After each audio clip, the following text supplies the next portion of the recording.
Nikita Willy kabarkan dirinya alami keguguran di usia kehamilan 7 minggu. Kabar tak mengenakan datang dari Nikita Willy yang keguguran anak keduanya.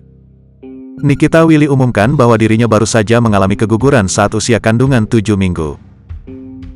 Bulan lalu, kami mengalami kehilangan bayi kami yang berharga pada usia 7 minggu yang memilukan, tulisnya dalam unggahan Instagram pribadinya. Aktris berusia 29 tahun itu mengaku hancur saat kehilangan calon buah hati.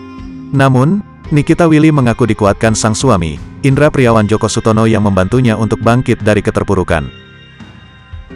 Ia pun mengatakan membagikan kabar duka ini bukan semata-mata untuk dikasihani, namun, memberikan cinta dan semangat pada semua perempuan yang pernah mengalami hal yang sama yaitu keguguran.